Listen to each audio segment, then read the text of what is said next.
لعل وعسى لعلنا نجيب عن فكرة، ننور في رؤية، نجاوب عن سؤال. هل يمكن أن نقارن فاتن حمامة بأي حد، بأي واحدة، بأي شخصية؟ ولا فاتن حمامة لا يمكن الاقتراب بالمقارنة أبدا، حتى لو من سندريلا؟ لعل وعسى.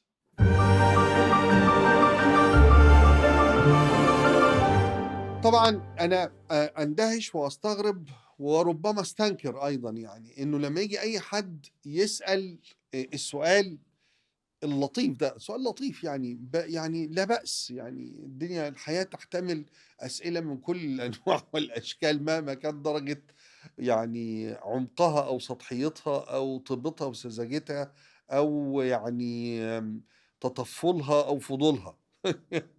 اللي هو أنت بتحب فاتن حمامة أكتر والّا سعاد حسني؟ السؤال نفسه يعني حكاية الحب دي قصة. طبعًا كل إنسان له ذائقته، وكل إنسان له نجمه المفضل، نجمته المفضلة، وبيحب حد عن التاني، دي مسألة طبيعية ومشروعة جدًا في الحياة، من أول الأكل والشرب يعني لغاية البشر، فده موضوع لغاية الحيوانات أنت تفضّل يعني أنواع عن أخرى، ويعني إنما ده مش موضوع الحب والكره ولا الموافقة والتأييد الفكرة كلّها الجملة نفسها جملة يعني إيقاعها صعب جدًا، لإنه وضع مقارنة بالذات سعاد حسني وهي نجمة كبيرة ولا شك، أمام فاتن حمامة، دي مقارنة لا يجب، لا يجوز، لا يصح. مش عشان سعاد حسني يعني في درجة أقل، أو إن سعاد حسني موهبة أقل، أو إن سعاد حسني ممثلة أقل، طبعًا لأ، يعني سعاد حسني موهبة عظيمة و يعني نجومية كبيرة وأداء رائع وتاريخ ممتاز وكل الكلام ده يعني تستحقه سعاد حسني، لكنها لا يمكن أن تستحق مقارنة مع فاتن حمامة، يعني بأي حال من الأحوال، لإنه لازم نفرّق ما بين العواطف والمشاعر، وبين التقييم القائم على معايير وأُسس. أنت أي حاجة في الدنيا من حقك إنك تحبها أو تفضّلها عن غيرها، إنما لمّا نيجي نتكلّم على توثيق، على تاريخ، على حقائق، أو نريد أن نظهرها على إنها حقيقة، لازم يبقى عندك السَنَد، الأسانيد، المعايير، المُحدِّدات. لمّا تقول من هو أعظم لاعب في تاريخ الكرة المصرية، لازم تبقى عندك محددات، مش فكرة بقى أنت زملكاوي والّا أهلاوي والّا الهوا رماك، دي قصة تانية. دي المحددات دي هذا اللاعب قدرته على تحقيق إنجازات لفريقه أو للمنتخب، عمره في الملاعب، قدرته على صناعة الأهداف، إحراز الأهداف، الأمور الفاصلة اللي عملها من قبيل مثلًا مساهمة في وصول لكأس العالم، المساهمة في حصول بطولة أفريقيا، وصول لنهائي لبطولة الأمم، قيادته للفريق، أخلاقياته، نجاحاته العالمية ونجاحاته في معايير، في حاجات لازم توضع كمعايير علشان على أساسها أقول ده أعظم لاعب، اللاعب رقم 1، اللاعب رقم 2، يعني ما تقدرش أبدًا تقعد تقارن محمد صلاح اللي حاطط على الأقل 200 جون في الدوري الإنجليزي بلعيبة في مصر وصلت 100 هدف في الدوري العام المصري، ده حاجة تضحّك، يعني ده شيء يدعو للسخرية والتهكُّم، واعتبر إن اللي بيقيم هذا الفارق يعني أو المقارنة بين محمد صلاح وأي لاعب مصري محلي موجود، ده نوع من الهذيان. يعني الهرف الرياضي. يعني فلمّا آجي يعني أقارن ده أو يعني أطبّق ده على الفن عمومًا، لإن الفن علم في الآخر، والفن بقواعد ومعايير، مش مجرد موهبة مطلوقة في الهواء وفي السماء وكل واحد يعني بموهبته، لأ الموضوع فيه معايير وقواعد علشان تقدر توصل إلى نتيجة نبني عليها. أنا باقول كل الكلام ده ليه؟ باقول كل الكلام ده علشان نحوّل المشاعر والعواطف في الفن، في علاقتنا بالفن، إلى محاولة تقعيد، يعني نعمل لها قواعد، معايير، عشان نبدأ نفكّر بشكل علمي وبشكل منظم، واحنا بنقيم حياتنا عموما، مش بس في الفن ولا الرياضة ولا السياسة ولا الدين، ولا نقيم حياتنا بمعايير، بمحددات، مش تبقى العواطف والمشاعر المتحكمة فيك. ولما بتكلم في الفن تحديدا اللي هو كتلة من العواطف والمشاعر، هي ده يعني في أكتر من كده. مع ذلك أنا بقول لك لما أجي أتكلم في الفن لازم أتكلم بمعايير وبقواعد، مش بعواطف ومشاعر ولا ذائقة فقط. إزاي؟ أرجع تاني أقول فاتن حمامة سيدة الشاشة العربية لا مقارنة معها ولا أي منافسة لها على الإطلاق. إيه ده؟ ليه الكلام الحاد الغريب ده؟ ليه يبدو وكأنك بتقول حقيقة مطلقة؟ وليه تدعي لنفسك هذه الحقيقة؟ وليه توصل يعني الأمور إلى منتهاها كده وتصادر على الآخرين إنهم يقولوا أي حاجة تانية؟ أولا الآخرين يقولوا اللي هم عايزين يقولوه، انما انا بحاول وانا بقول بقى هذا الكلام انه مثلا فاتن حمامه لن تتكرر. لما بقول كل ده عايز اقول له محددات، عايز اقول اسباب ومعايير وصلت للحقيقه دي من وجهه نظري. اي بحث علمي، وبمناسبه فاتن حمامه انتوا سامعين يعني اطلاقات النيران الفرح عشان بنتكلم عن فاتن حمامه، وهي تستحق ان يشتعل العالم كله فرحا من اجل ان احنا بنحكي عنها يعني، او لما تيجي سيرتها، او لما تيجي افلامها. وبالمناسبة مع إطلاق النيران الأفراح ده يعني والألعاب النارية، بمناسبة الكلام عن فاتن حمامة، محتاجين كمان يعني 5-6 أقفاص حمام نطيرهم في الهواء علشان نفرح بهذه السيدة دائما، التي سيرتها عطرة فنية عظيمة رائعة وصاخبة زي ما احنا عايشين اهو قاعدين مع بعض. لما بتكلم على انها لن تتكرر، ولما بقول كل ده بقول ده عايز اسنده الى اسباب، الى معايير، الى محددات.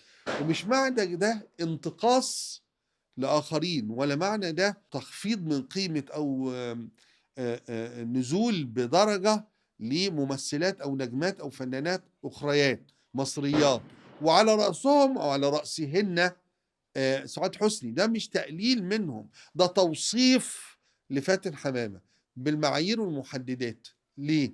وبالمناسبة لما أقول إن فاتن حمامة لن تتكرر، بقول فاتن حمامة لن تتكرر زي ما نجيب محفوظ لن يتكرر، زي ما أم كلثوم لن تتكرر. يعني دي شخصيات لن تتكرر فعلا. عبد الوهاب، محمد عبد الوهاب لن يتكرر، زي ما سيد درويش لن يتكرر. هل ده معناه برضه مصادرة على المستقبل؟ ما يمكن يجوا ناس أفزاز، ما يجوا ناس أفزاز وجوهم ناس أفزاز وكل حاجة، لكن مش نسخة، مش استنساخ من أم كلثوم، ولا استنساخ من عبد الوهاب، ولا استنساخ من فاتن حمامة.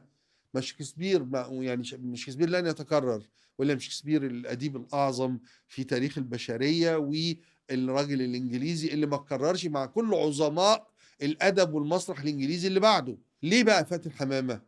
وليه ما يصحش بجد علميا يعني؟ برضو مشاعر وعواطف على عيني وراسي، انما علميا يعني فنيا ما ينفعش تقارن لا سعاد حسني ولا غيرها بفاتن حمامه. ليه؟ الاسباب كتير. المدهش هنا اللي بيجي يتكلم عن فاتن حمامه ويقول اصل سعاد حسني مصريه اكتر، اصل سعاد حسني وجه مصري. طبعا دي حاجه يعني مفارقه غريبه جدا. سعاد حسني والدها سوري، جدها سوري، جدتها سوريه يعني والدتها مصريه. طب فاتن حمامه ابوها مصري وجدها مصري وجدها التاني مصري وجدها التالت مصري وجدها الرابع مصري، مامتها مصريه، جدتها مصريه مصريه مصريه. لا، يبقى مين المصري؟ يعني اذا كنا بنتكلم على المصريه الخالصه، طبعا سعاد حسني مصريه معجونه بمصر، بس اقصد اذا كنا بنتكلم على السند، على فكره انه لا اصل الوجه ده مصري، اصل تحس ان دي مصريه، فعمليا يعني عمليا اللي مصريه فعلا هي فاتن حمامه. لو بنتكلم على الاعراق والانساب يعني والعائلات والاجداد، مش سعاد حسني. يمكن حتى نجاة والدها سوري ومامتها سوريه، والدتها سوريه، لكن سعاد حسني والدتها مصريه. وبعدين فاتن حمامه منصوره يا جماعه يعني هي، عايز اقول لكم الوقت ده مصر في الثلاثينات الاربعينات قبلها طبعا ولغايه الستينيات، بعد الستينات وقف، مفيش اللي هقوله ده. كان في هذا التنوع الشديد في الأعراق والأجناس. تلاقي كتير من الفنانين والفنانات، وهتلاقي كتير من الشخصيات العامة وكتير من المواطنين المصريين العاديين. ممكن تلاقي الأب تركي والأم مصرية، هتلاقي أو العكس، هتلاقي الجد سوري، هتلاقي الجد لبناني، هتلاقي الجد عراقي، هتلاقي الأم تركية، الأب شركسي. هتلاقي ده من ده كتير، وده كان موجود في كل فنانينا وفناناتنا بقى. يعني مش يعني ويعني لما بنقول صوت مصر، صوت مصر مين يا جماعة؟ مين صوت مصر؟ مين صوت مصر؟ شادية اصلها تركي يعني.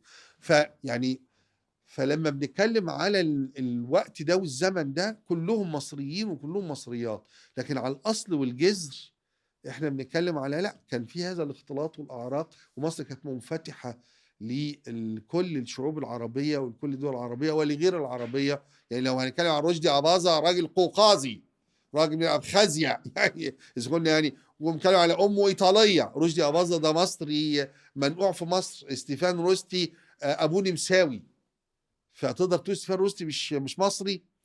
لكن ده الفارق بتاع الزمن والوقت.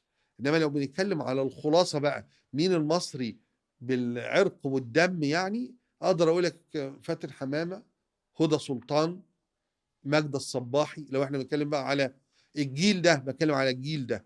انما كله بقى يعني مريم فخر الدين، نادية لطفي، كل بقى كل الاسماء، شويكار، غير كله هتلاقي اصول عربيه على اصول تركيه وعلى اصول مصريه كله. ومع ذلك طبعا هم مصريون ومصريات في القلب وفي العين وفي الروح وفي الدم.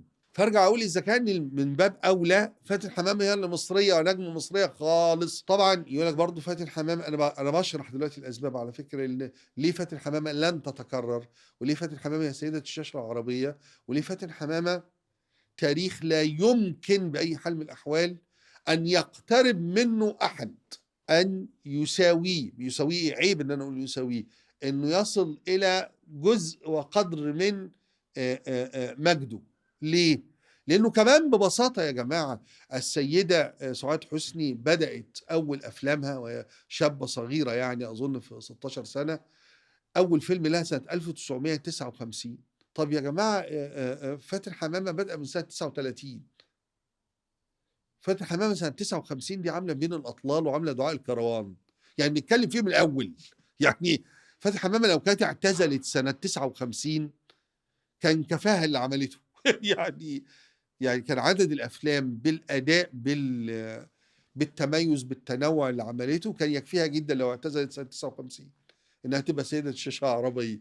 فاحنا هنقارن شابه جايه بتبدا سنه 59 من حيث كانت فاتن حمامه قد صنعت المجد كله، وهنقارن برضو. ده مش انتقاص ابدا من سعاد حسني، بس محاوله لضبط المعايير والمحددات غير العاطفيه في التقييم للفن وللفنانين. بمعنى فاتن حمامة مثلا طول الوقت اللي حاصل في النقد السينمائي المصري انه مجموعة اليساريين، نقاد يسار مصري، وطبعا التيار اليساري تيار على عيننا وراسنا، واغلب مثقفين في فترة الخمسينات والستينات والسبعينيات ايضا كانوا من يعني هذا التيار السياسي الفكري اللي له تفضيلاته في الحياة وله منهجه في التفكير وله معاييره بالمناسبة اللي على أساسها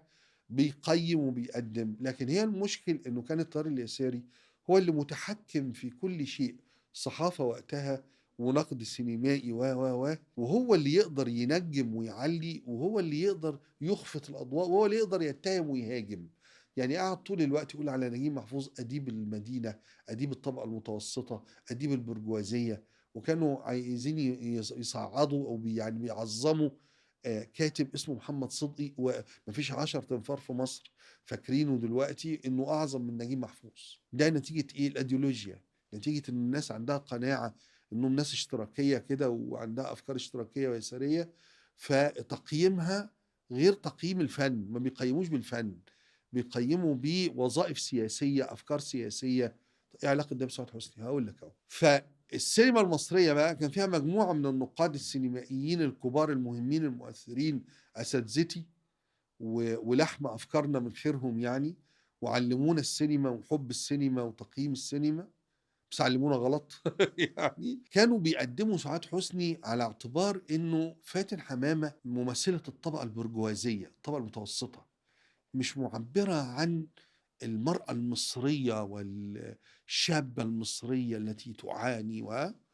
زائد ان سعاد حسني كانت شابة صغيرة واصدقائها واصحابها من اليسار، فكانت بتقعد معاهم بقى بتسمعهم وبتتكلم معاهم فمتبنيينها، اللي مكتشفها واحد من أعمدة اليسار المصري، مفكر وفنان رائع عظيم، الأستاذ عبد الرحمن الخميسي.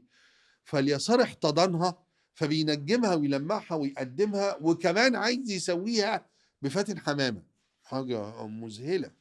ناخد بالنا من شيء ومفارقة هنا برضو في السياق بمناسبة المعايير والمحددات. الموهبة حاجة عظيمة، لكن الدراسة كمان حاجة مهمة للغاية.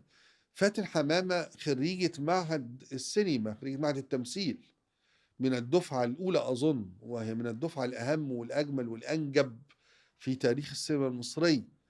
يعني مش بس طفلة راحت صورت عملت فيلم من الأفلام الجميلة يوم سعيد مع محمد عبد الوهاب، لا دي دارسة ومذاكرة، دي مؤهلة، دي دخلت المحاضرات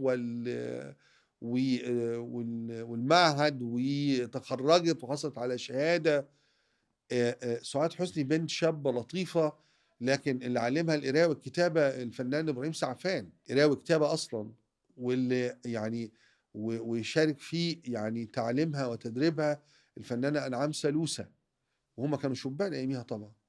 فاحنا بنتكلم على فرق من اللحظة الأولى من فنانة زي فاتن حمامة، مش بس الموهبة الجبارة ولا إنها مثلت من وهي من طفولتها، لا كمان دي درست وتخرجت من معهد متخصص بيدرس فيه الأعظم من روادنا في التمثيل. إذا احنا بنتكلم هنا على ثقل ثقافي، ثقل تعليمي اهم اكبر يعني. فالجماعه اليسار قرروا بقى انهم يصدروا سعاد حسني انها نموذج الفتاه المصريه والشابه المصريه وبنت الجيل الحديث ومش عارف ايه، وتقديم سعاد حسني باعتبارها هي النموذج سندريلا. طب حتى برضو من المفارقه التعبير اللي خدته والمصطلح اللي خدته فاتن حمامه في حياتها، سيده الشاشه العربيه، سيده الشاشه العربيه، واخد بالك من التعبير؟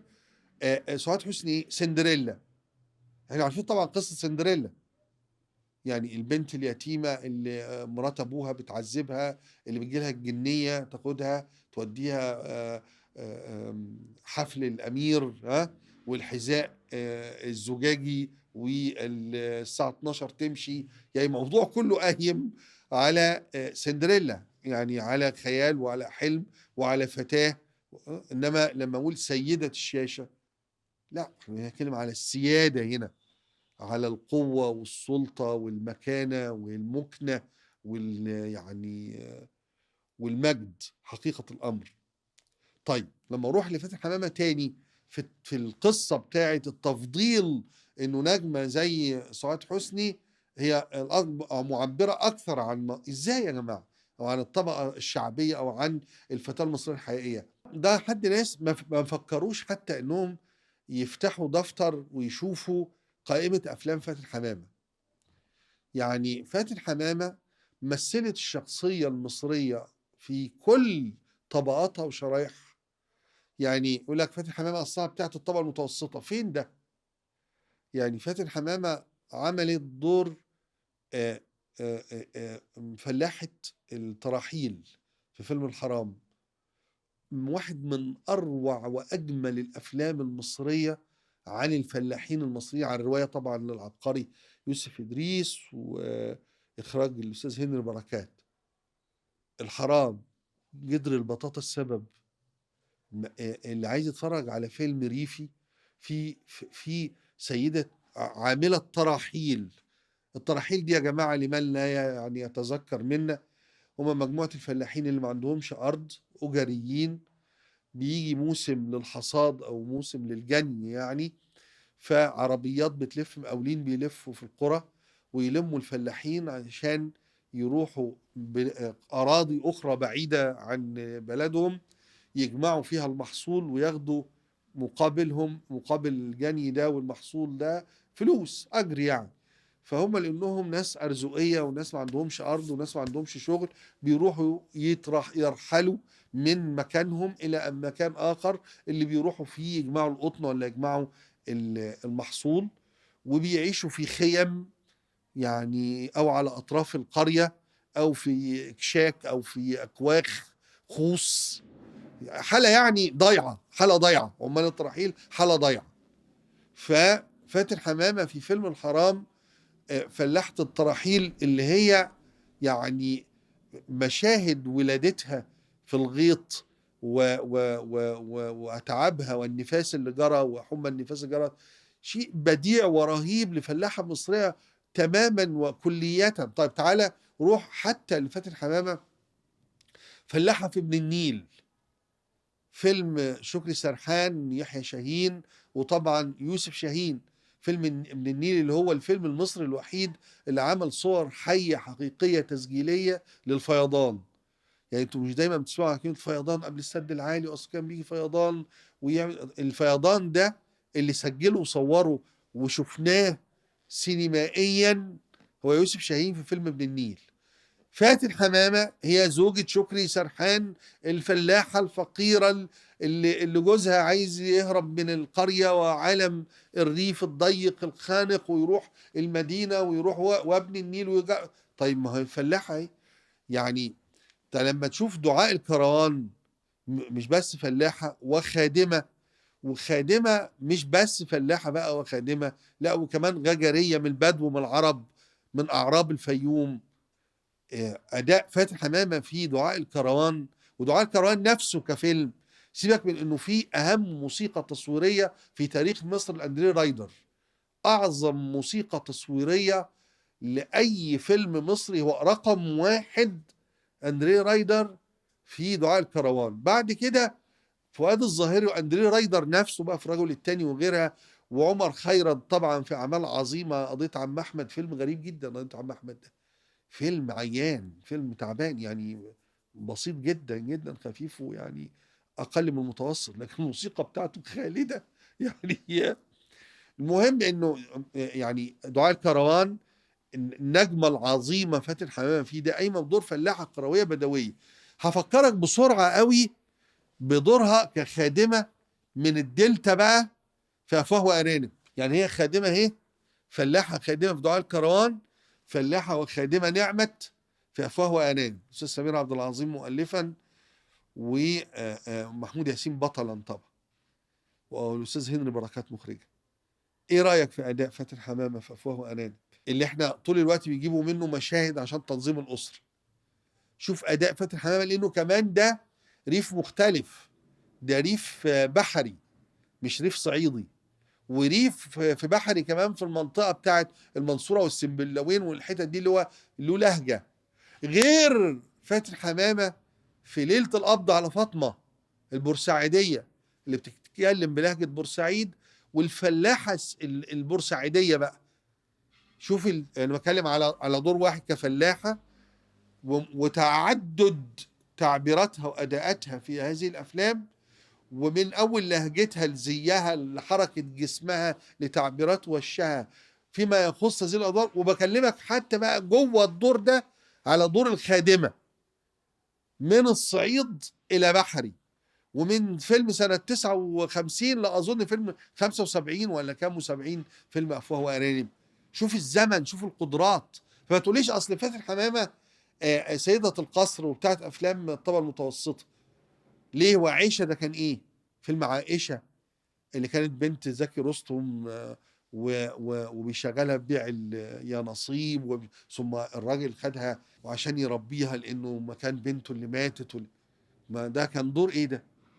دور عائشة ده. يعني فاتن حمامة قمة في التنوع والتعدد حتى في الأدوار اللي هم بيدعوا إنه ما عملتهاش.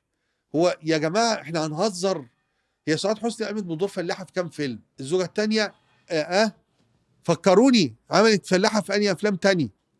ده كل افلام سعاد حسني طبقه متوسطه. يعني سعاد حسني من اول ما ظهرت عملت دور الفلاحه في حسن ونعيمه، والفلاحه الساذجه البريئه البلهاء اللي فيها، يعني عملتها ببلاها يعني، ودي مش قضيتها، دي قضيه المخرج والمؤلف، ويعني انما وهي كانت جديره جدا في الفيلم، وكانت جيده للغايه، يعني كانت فنانه هي عبقريه.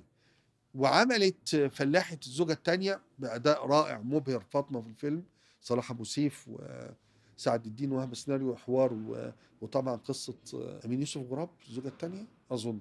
طيب خلينا نروح بقى إلى يعني بقية أفلامها الأخرى. هل دور فلاحة حصل؟ هل موجودة هي فلاحة؟ سعاد حسني ده هتلاقي في أدوار الفلاحات، هتلاقي فاتن حمامة أكتر يعني. وبعدين يا جماعة إحنا قصاد، يقول لك اصله فاتن حمامه قامت بدور الفتاه المتوسطه والطبقه المتوسطه. يا عزيزي اكتر ممثله في مصر عملت 86 فيلم اظن سعاد حسني. الطبقه المتوسطه تقريبا في 76 فيلم يعني. مش فاكرين احنا ثلاثه يحبونها وليله الزفاف كل بقى مجموعه شباب مجنون جدا، الزواج على الطريقه الحديثه، مش عارف عمل فيه الحب يا بابا ولا مش عارف، والحواء والقرد، كل مش فاكرين احنا كل الافلام دي لسعاد حسني. يعني سعاد حسني الافلام اللي بدات تتميز فيها عن دور الممثله في افلام خفيفه لطيفه، طبعا شاطره جدا، جميله جدا، ممتازه جدا في الافلام دي، لكن كلها افلام تحت منطقه الخفيف، فيلم المتوسط، ابو دم خفيف، الفيلم اللي ما فيهوش يعني جهد تمثيلي خارق مارق فارق، الشخصيات اللي ما فيهاش اي تعقيد ولا تركيب ولا تنوع ولا تعدد. بتبدا بتظهر في الزوجه الثانيه بالمناسبه، واحد من ادوار التحدي الاولى لها اللي هي كسبته طبعا بامتياز، وخدت اظن فيه جايزه. فعلى مستوى التنوع والتعدد فاتن حمامة هي الجديرة بأن احنا نشير إلى ده على مستوى كل الممثلات على فكرة. يعني مثلا سيدة مريم فخر الدين، ممثلة أنا كنت بعتبرها ولا زلت الحقيقة رأيي إنها في منطقة المتوسط اللطيف، يعني ما فيهاش حاجة، يعني ما تخسرش، يعني وجه جميل ولطيف وبتأدي بشكل.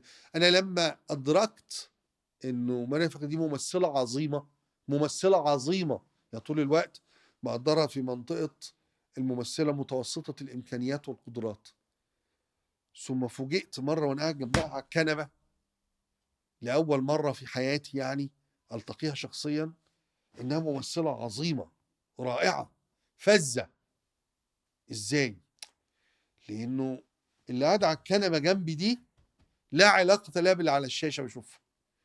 اللي على الشاشة ده ممثلة بتأدي أدوارها بطريقتها اللطيفة وكل حاجة، لكن لا يمكن تكون بالخفة والسذاجة ومش عايز استخدم التعبير اللي ممكن يبقى فيه يعني اللي فيه قدر من التباله يعني سنة شخصية خفيفة قوي، شخصية نزقة، شخصية لا مسؤولة يعني شخصية مفكوكة من كل الأنواع. وفيها قدر بقول من الروح التلقائية والفطرية اللي قلب على سذاجة وعلى بلاها. فإيه ده؟ إزاي السيدة دي بالشخصية الهشة والغريبة والفجة واللي فيها قدر من السذاجة الكبير ده على الشاشة مبهرة كده؟ دي ممثلة عظيمة، دي ضحكت عليا، ضحكت عليكم كلكم. وانتوا بعد كده لما بدأتوا تشوفوها في البرامج التلفزيونية بقى، لما بدأ يبقى فيه تلفزيون بتتحور فيه وفضائيات وبتاع، وتشوفوها بقى وهي بتقول كلام أهبل ومدب وقدر كبير قوي من التجرؤ والعبط. فمعقولة ويبدأ ويطلع بقى كلامها ترند على أساس إنها قاعدة تلطش في ده أو تقول كلام في ده أو تحكي من حياتها الشخصية كلام أهبل. شوف الشخصية دي عاملة إزاي في الحقيقة وفي الواقع وفي السينما. واو، حاجة هائلة وجميلة وساحرة بالمقياس ده. دي ممثلة عبقرية. ليه؟ لأنها استطاعت أن تتحول على الشاشة إلى كائن لا علاقة له بحقيقة صاحبه. هي مش دي خالص. ومن برضه الممثلين اللي أبهروني لما عرفتهم شخصيا، قد إيه هم ممثلين عظام على الشاشة. أستاذ عمر الحريري مثلا. أستاذ عمر الحريري لما تقعد معاه لا يمكن تعتقد لوهلة الكاريزما الجبارة اللي على الشاشة دي والأداء الجميل اللي على الشاشة. يعني هو الأستاذ عمر الحريري في حياته الواقعية أقرب لشخصيته في سكر هانم. مرح يعني الشخصية دي أقرب إلى عمر الحريري الحقيقي.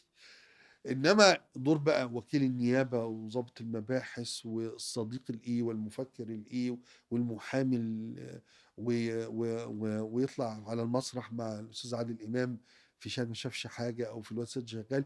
دي شخصية عمر حريري، ده ممثل عبقري قياسا إلى شخصيته الحقيقية اللي فيها فطرة واللي فيها لطف واللي فيها كفة واللي فيها براءة واللي فيها يعني كثير مما ليس موجودا على الإطلاق على الشاشة. أرجع تاني وأقول إنه سعاد حسني المقياس يعني درجة الأهمية وأول دور مركب حقيقي يعني في حياتها في تصوري، وعشان كده خدت بيه جايزة، كان الزوجة الثانية. وأنا قلت من شوية إنه الأستاذ أمين يوسف غراب له والأستاذ أحمد عباس صالح. الأنواع دي من الأدوار هي بقى اللي بتخش جوه التقييم.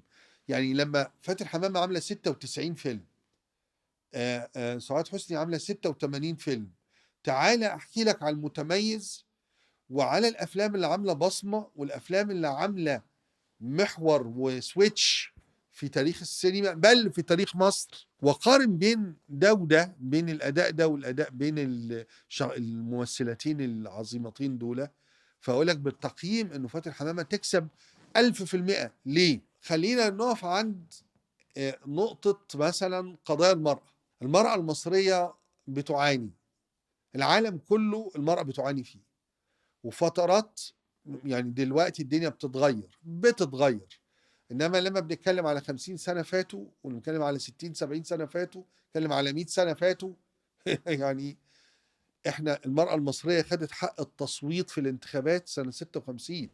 يعني لغاية سنة 56 المرأة المصرية لا بترشح نفسها في الانتخابات ولا لها صوت أصلا في الانتخابات. فشوف فكرة المرأة المصرية. تعال بقى أوريك فاتن حمامة عملت إيه لقضايا المرأة المصرية دي، اللي هي معناها إيه؟ معناها صوت يدافع عن المرأة، صوت يطالب بحقوق المرأة، صوت يعبر عن المرأة في العصر الحديث، صوت بيقول إنه هذه المرأة شريك في المجتمع ولاعبة دور أساسي ومهم وجوهري، صوت يقول إن المرأة دي بتعاني وعندها مشاكل مع القوانين اللي مكتوبة علشان خاطر الرجالة وقوانين ذكورية وتعبير عن سلطة الرجل. هي عملت إيه فاتن حمامة في أفلامها؟ طبعا أفلامها دي لها كتاب ولها مخرجين، لكن هي بتختار العمل ده، معناه إنها بتختار القضية دي، معناه إنها بتبقى صوت القضية دي، وجهة للقضية دي، جسر للتعبير عن القضية دي للناس. من أول حتى أفلام زي الأستاذة فاطمة مثلا، وازاي المرأة المحامية وازاي البنت تبقى محامية، ورغم انه مش يعني موضوع قدر انه المحامية مين دي اللي هنشغلها محامية، مين دي اللي هنوكلها مش عارف القضية. شوف تعمل ايه الأستاذة فاطمة في انقاذ المحامي اللي هو خطيبها كمال الشناوي اللي متقدم المحامي الناجح، فاللي ينقذه الأستاذة فاطمة. وكمان يبقى عنوان الفيلم الأستاذة فاطمة. يعني هنا بنتكلم على أستاذية وبنتكلم على دور للمرأة. خد بالك احنا في توقيت تعليم المرأة فيه برضو لسه يعني يدوب، واحنا بنتكلم في توقيت كمان مهم للغاية لأنه في تحولات من الأربعينات للخمسينيات. فتشوف الأستاذة فاطمة وهو عمل بقى ايه فيلم خفيف لطيف بيعدي كده، لكن درسه كبير جدا في الدفاع عن المرأة. عندها فيلم مبهر الباب المفتوح عن قصة الأستاذة لطيفة الزيات، دكتورة لطيفة الزيات، وبرضه من طبعا بركات بنتكلم المخرج، وازاي الباب المفتوح الفتاة المصرية في الخمسينيات، الطالبة الجامعية اللي بتدور على شخصيتها وعلى حريتها وعلى استقلاليتها، وفي مواجهة سلطة الأب المتحكم المتسلط، وقدام شخصية الخطيب محمود مرسي وقتها أستاذ الجامعة المزدوج الشخصية الغيور الذكوري، ازاي اختيارها لحبها مع صالح سليم في الفيلم، ازاي دورها في الحياة السياسية والوطنية في فيلم الباب المفتوح. شوف فيلم عظيم ورائع. بمناسبة الباب المفتوح عملت فيلم تاني اسمه الطريق المسدود، ده إحسان عبد القدوس مؤلفا، والسيناريو والحوار نجيب محفوظ والسيد بدير، والإخراج صلاح أبو سيف. المدرسة اللي في الريف بتكلموا عن إيه؟ نتكلم عن فاتن حمامة. فاتن حمامة قضية المرأة وقوة المرأة وشخصية المرأة المصرية. فاتن حمامة سيدة الشاشة العربية عشان كده، عشان قالت للمرأة المصرية كوني قوية. يعني برضه في حكاية الإغراء، هتقولي فاتن حمامة عملت إغراء؟ هي رخرة وسيت إغراء؟ هي غنت زي سعاد حسني. يعني طبعا سعاد حسني كمغنية وفي أفلامها فيها غنى وفيها استعراض، طبعا تميز لطيف ورائع، وخصوصا الاغنيه الساحره بتاع بانو بانو في شفيقة ومتولي اللي بقول لكم فتره النضج بتاع سعاد حسني. اللي بيقولوا انه فاتن حمامه ما عملتش اغراء، مش عارف هو الاغراء يعني ايه. ما اعرفش هو الاغراء يعني ايه. يعني اذا كان الاغراء هو هند رستم، فهند رستم رائعه جميله ما عملتش اي اغراء. يعني الدلع، يعني الدلع يعني كانت دلوعه في انها جميله باهره. ما هو يعني لطيف جدا. محاوله لمحاكاه ومماثله مارلين مونرو، ماشي وماله، ده اسمه اغراء. لو ده الاغراء يعني طب ماشي تمام. بس احب اقول لك انه اول فيلم مصري للكبار فقط فاتن حمامه. يعني اول فيلم مصري خد تعبير للكبار فقط سنة 1957، ممنوع دخوله إلا لفوق 18 سنة، أو أظن 21 أياميها كمان. كان فيلم فاتن حمامة، بطولة فاتن حمامة، بسبب فاتن حمامة، بسبب كلام فاتن حمامة، بسبب تمثيل فاتن حمامة، بسبب شخصية فاتن حمامة. فيلم لا أنام. يعني فيلم لا أنام هو أول فيلم مصري ارتأت الرقابة المصرية إنه ما يصحش الصغيرين يشوفوه ولا البنات الصغيرة يشوفوه، عشان فيلم للكبار فقط. فيبقى بطولة مين وبسبب مين؟ فاتن حمامة. فحتى لو انت عايز تسجل في الإغراء، يعني مفيش فيلم واحد لهند رستم للكبار فقط، ولا لسعاد حسني. حتى وهي في صراع في المينا، بمناسبة أصل فاتن حمامة الطبقة المتوسطة وبتعمل الأدوار البرجوازية. صراع في المينا، فاكرين احنا صراع في المينا؟ يوسف شاهين طبعا مخرجا، عمر الشريف واحمد رمزي وتوفيق الدقن وحسين رياض وشوف بنت فتاة المينا بقى، اللي هي بقى قاعدة على رصيف المينا وبتخدم في المراكب والصيد وقول لي رأيك كيف أدائها. ده رقم واحد. وكان ساحرا ساحرا مذهلا في جماله، وكان تستحق تماما الصراع ما بين احمد رمزي وعمر الشريف على حبها يعني.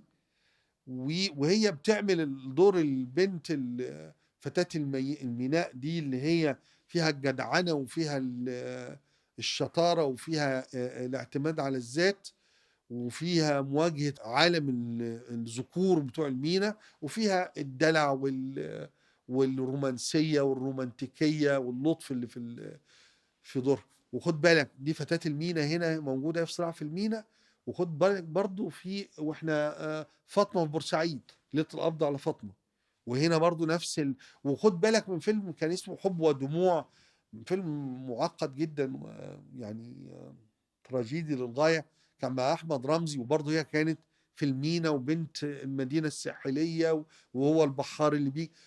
لا يوجد منطقة للدفاع عن المرأة إذا كان في رائدات للمرأة في الحياة الاجتماعية، من أول هدى شعراوي ودرية شفيق وكل الأسماء الكبيرة اللي دفع، ونوال السعداوي وغيرها. فاتن حمامة بطلة من بطلات الدفاع عن المرأة المصرية. هروح لك طبعا هتعتبر ان اريد حلا، انت عايزني اكلمك عن اريد حلا، لا انا هقول لك على الخيط الرفيع مش على اريد حلا. هكلمك على الخيط الرفيع اللي هي فكرة فتاة الليل، لو عايز تعتبر فتاة الليل او فتاة الرفقة، وهي بتصنع رجلا محمود ياسين في الفيلم، وازاي احسان عبد القدوس طبعا الرواية، وبركات المخرج، ازاي وهي بتناقش في حوار في الفيلم ده في الخيط الرفيع بينها وبين محمود ياسين، دفاع عن حق المرأة في انها يعني في صناعة الرجل. انا الذي صنعتك، انا الذي اقمتك، انا الذي انجحتك، انا التي قدمت لك كل شيء، انا التي انجزتك، انت صنعتي، انت الذي صنعته على عيني.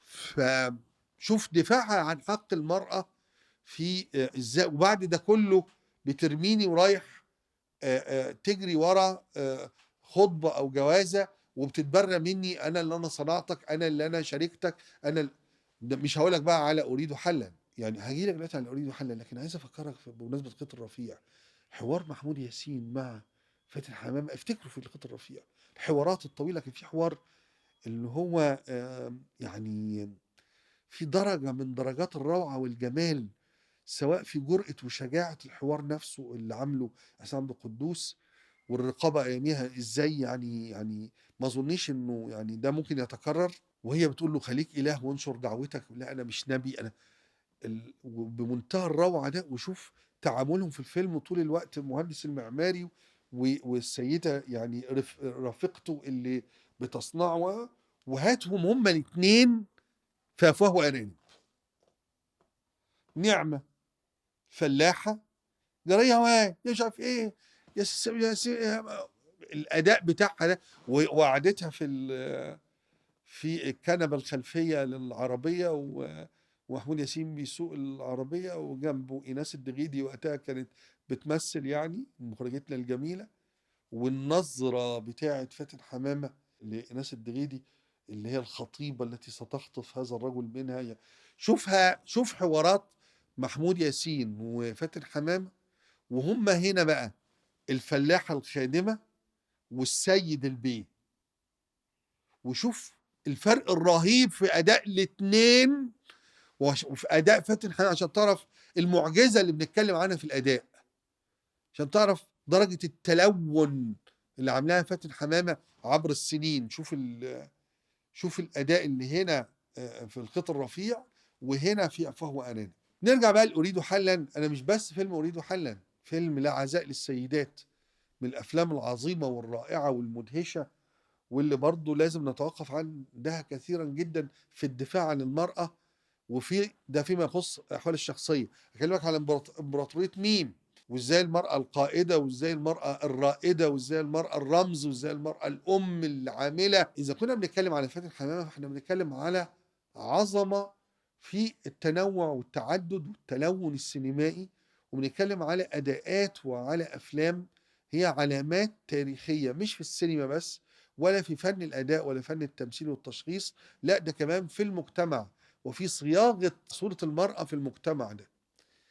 لكن انا عايز اتوقف هنا عند فاتن حمامه وسعاد حسني في تجربه مثيله جدا وشبه بعض قوي فيها، وازاي هم اتصرفوا بطريقه مختلفه كل واحده منهم. قرابه سنه 65 تعرضت السيده سعاد حسني الى، وهي شابه وقتها ملء السمع والبصر، نجمه كبيره، شابه جميله رائعه جذابه، موضع يعني محبه جماهيريه واسعه جدا ونجاح، وبتعمل في 6 7 8 افلام في السنه. تعرضت إلى شيء ومحنة رهيبة وهائلة عبر مؤسسة رسمية، يعني استطاعت إنها تعمل عليها عملية سيطرة تبتزها بنقطة ضعف في حياة سعاد حسني، وبي يعني ما وثقوه صوت وصورة في عملية مدبرة للسيطرة على سعاد حسني والتحكم في تصرفاتها، وإنها تبقى تخدم هذه المؤسسة في أدوار لا علاقة لها بالفن ولا علاقة لها حتى بالفضيلة ولا بالشرف. وحصل هذا الانهيار الشديد في اللحظة دي لسعاد حسني تحت هذا الضغط الرهيب والإرهاب الجبار اللي حصل لها، وجرجرتها بقى، ويعني احتجازها وعودتها بعد آخر ساعات الليل يعني أو في قرابة الفجر إلى شقتها وبيتها منهارة تقريبا. كل ما كان هذه الشابة وهي تحت هذا الضغط العصبي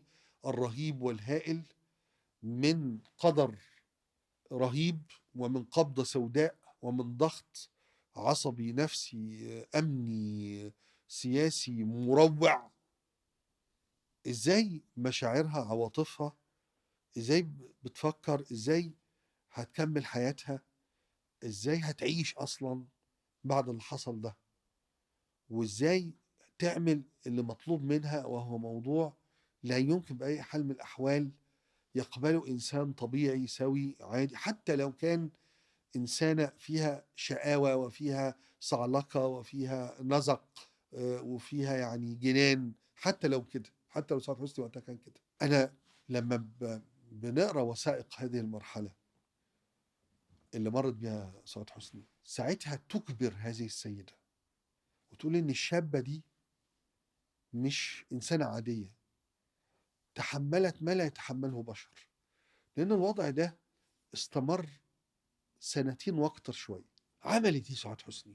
عايزين نفتكر مع بعض فيلم الزوجة التانية، لما كانت قاعدة هي وشكري سرحان أبو العلا بيفكروا في العرض الأسود المهب بطين اللي عرضه العمدة، إنه أبو العلا يطلق فاطمة ويتجوزها العمدة اللي عايز يخلف، وفاطمة ولادة وحلت في عينيه، فعايز يطلقها من أبو العلا ويتجوزها، وطبعا تحت يعني الدفاتر دفاترنا، فحتى من غير عده ومن غير اي حاجه، غير 3 شهور وكده، وهم قاعدين في اليوم الاسود ده وفي الليله الكحل هيعملوا ايه؟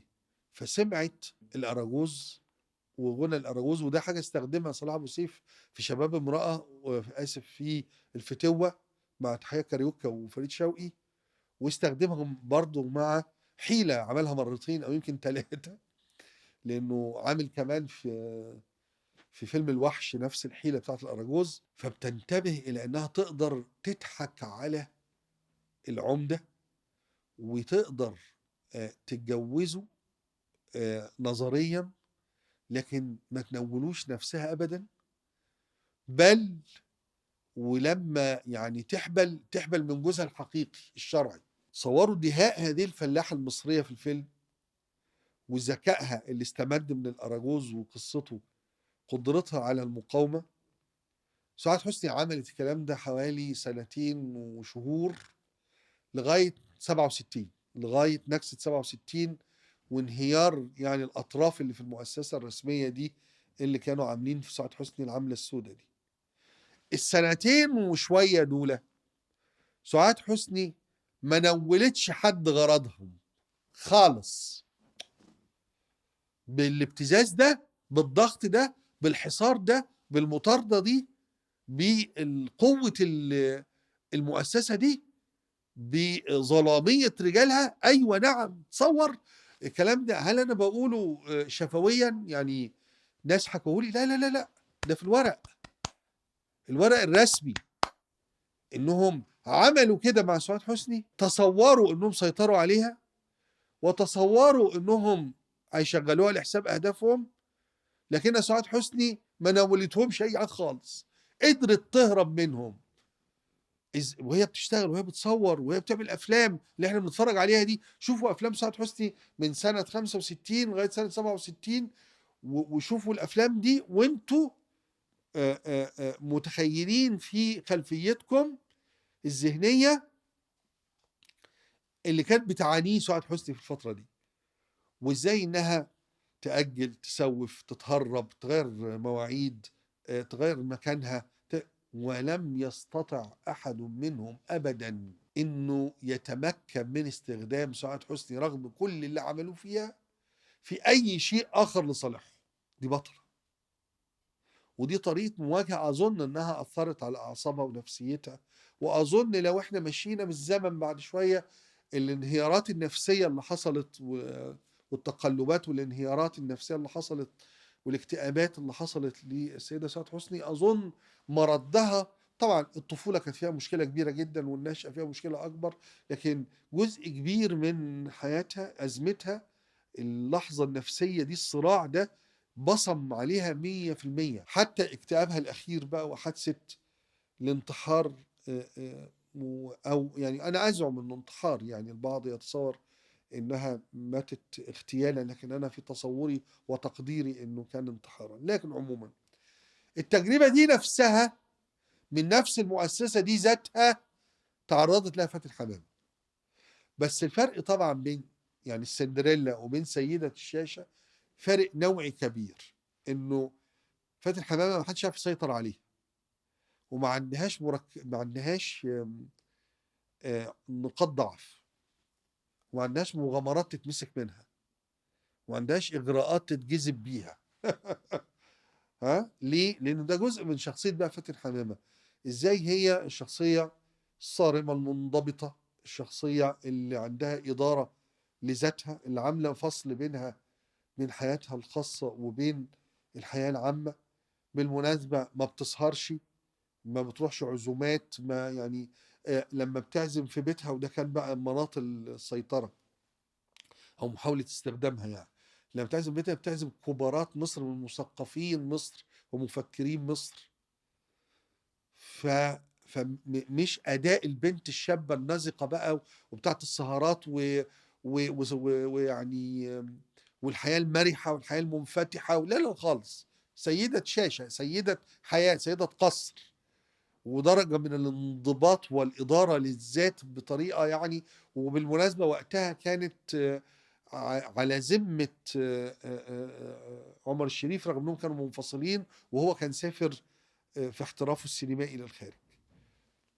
وبدأ الضغط على فاتن حمامة على أساس أنت الفنانة الأعظم في مصر، وأنت الفنانة الأهم، وأنت الفنانة المثقفة الكبيرة اللي بيجي بيتك على العشاء أو في عزومات أعياد ميلاد أو غيرها قيادات الفكر في مصر والثقافة في مصر.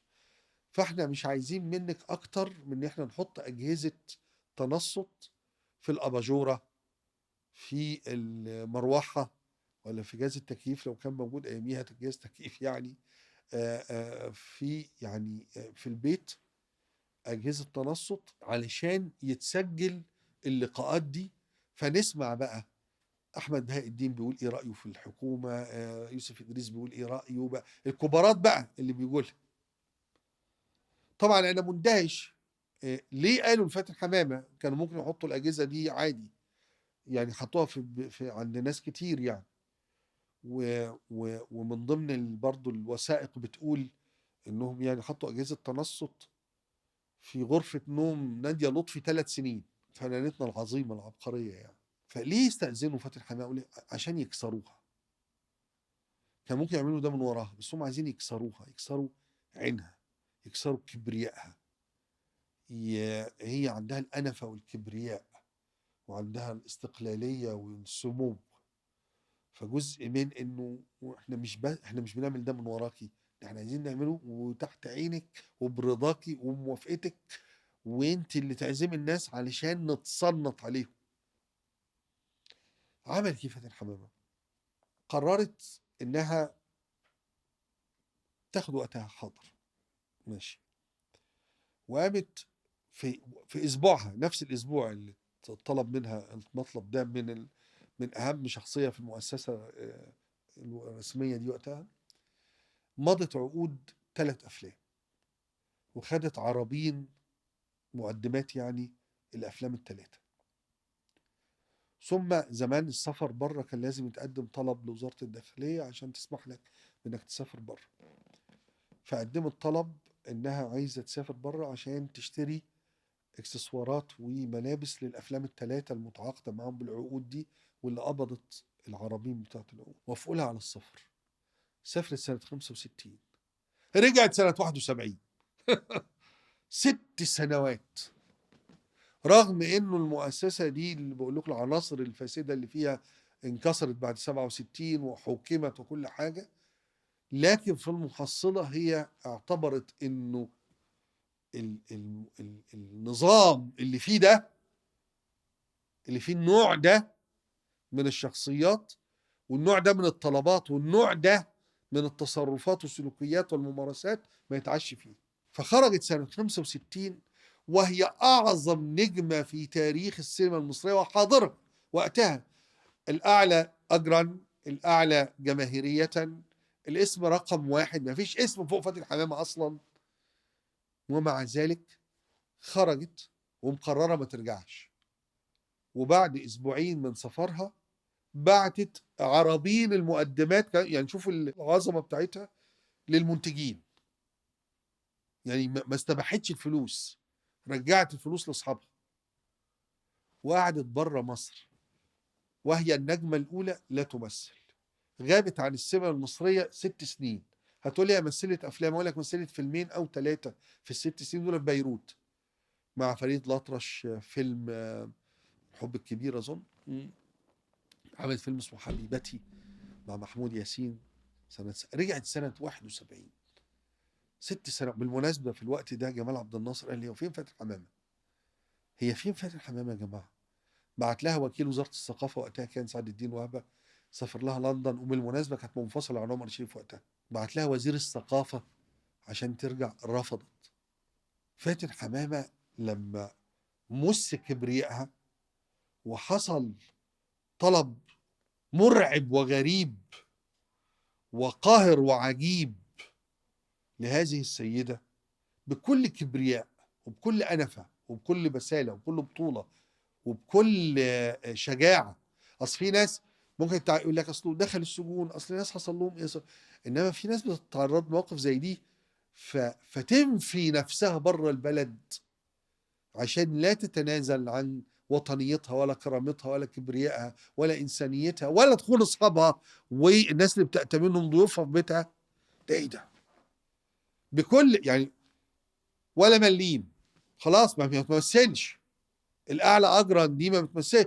النجومية والأضواء، الصحافة اللي بتكتب، الدنيا، الشهرة، كل ده تحولت إلى ربة بيت قاعدة تربي في ابنها وبنتها هناك في لندن، وبيبعت لها نفقة شهرية يا عمر الشريف.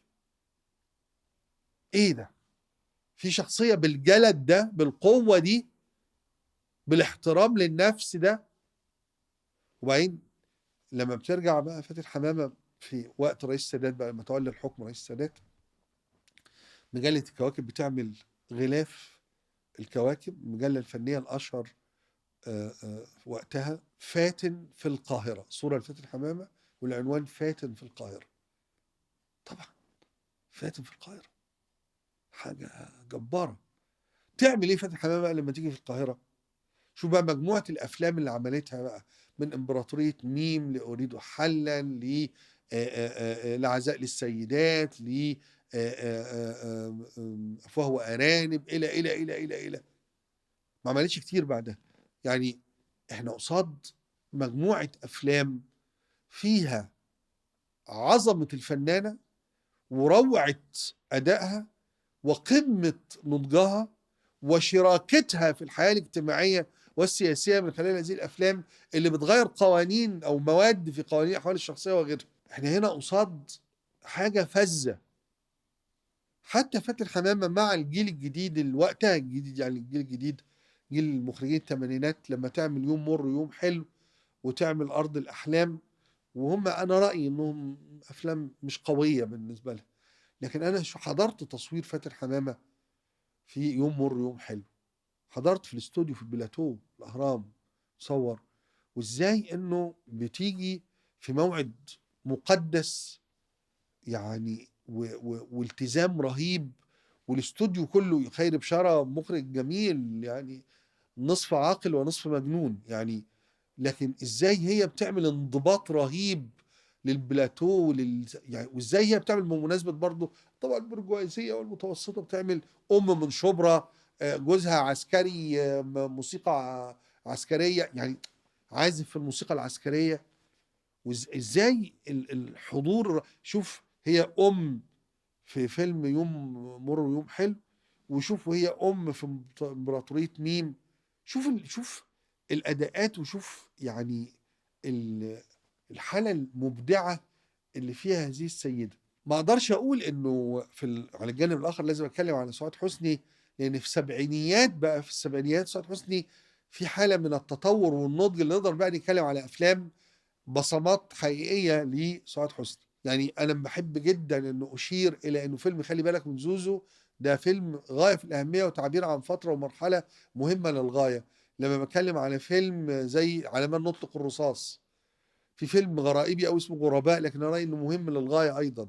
سعاد حسني عملت مجموعه من الافلام في الوقت ده، افلام يعني ممكن اعتبر فيها اين عقلي وبئر الحرمان، رغم انهم يعني سنه 70 وشويه، لكن يعني السبعينيات هي مرحله نضج جميله جدا لسعاد حسني، وادوار نقدر نقول عليها الادوار المركبه، الادوار اللي فيها يعني خيوط متداخله جوه الشخصيه، مش الادوار المسطحه بتاعت بقى الثلاثه يحبونها وشباب مش عارف ايه مجنون جدا والحاجات الجميله اللي عملتها دي، او حتى الطريق مع حسام الدين مصطفى وروايه نجيب محفوظ اللي هي برضو الشخصيه البريئه اللي من خط الواحد.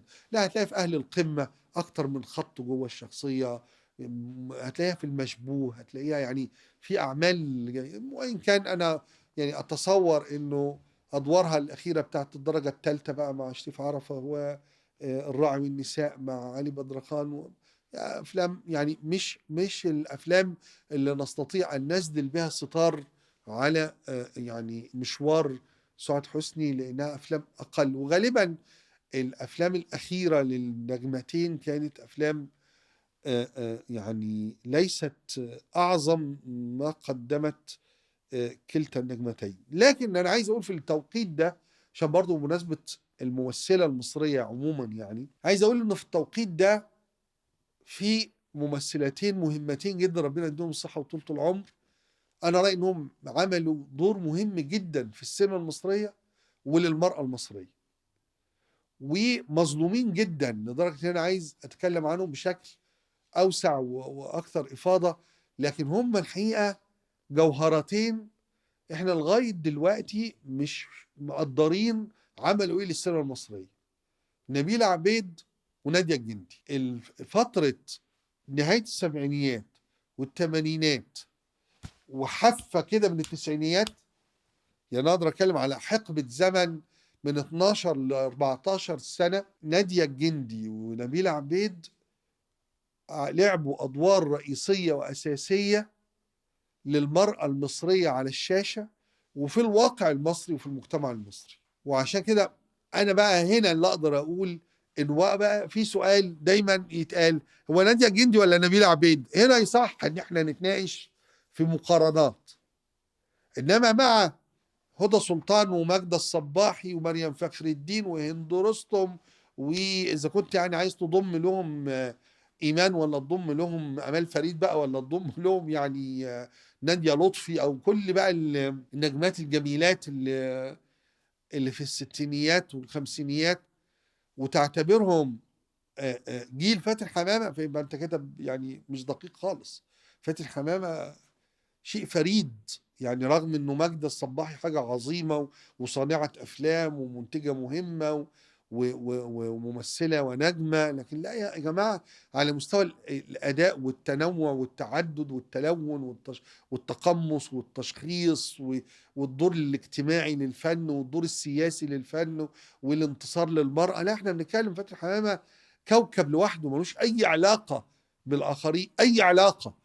يعني هم شركاء او شريكات في كونهم ممثلات، انما ما فيش اي علاقه بالموضوع ده خالص. فاتن حمامه ده كوكب فريد كده، كوكب دري، شمس ملهاش علاقه ببقيه الكواكب. لما اروح حتى ده في عصر فاتن حمامه، لما اتكلم على بعد كده بقى، لما نيجي نتكلم على اجيال نجلاء فتحي بقى وميرفت امين ومديحه كامل يعني طبعا كلهم ممثلات جيدات وجديرات يعني بالاهتمام، لكن الحقيقة مفهومش يعني غير يسرى اللي تقدر تقف عند فنها وتتكلم وتشرح وتحلل. طبعا كلهم ممثلات على عيني وراسي. نور الشريف الله يرحمه قال تعبير جميل قوي، قال ان كل ممثلات مصر اتعلموا التمثيل في المتفرج يعني يا سلام. انما مش يعني مفيش درجة درجة العطاء اللي زي نادية الجندي ونبيل عبيد، ولا درجة التميز والفرادة اللي عند جيل فاتن حمامة.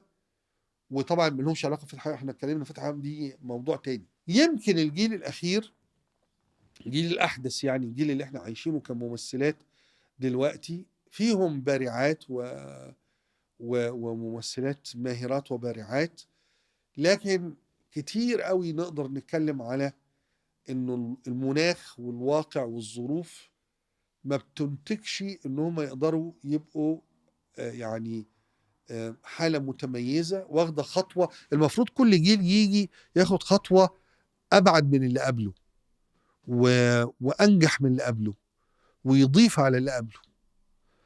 الحقيقة احنا عندنا فاتن حمامة هنا في المقدمة، والجيل الحديث ده اللي احنا عايشينه بطلاتنا دلوقتي لسه هنا. يعني فاتن حمامة هنا وهم لسه هنا. هم هنا لسه ليه؟ ده بقى له علاقة بالظرف الفني والاجتماعي، جايز له علاقة بطبيعة السينما دلوقتي. لعل وعسى في ظروف أخرى أشرح لكم ليه الوضع النسائي السينمائي في مصر وضع يعني لا يسر حبيبا. يعني يلا سلام.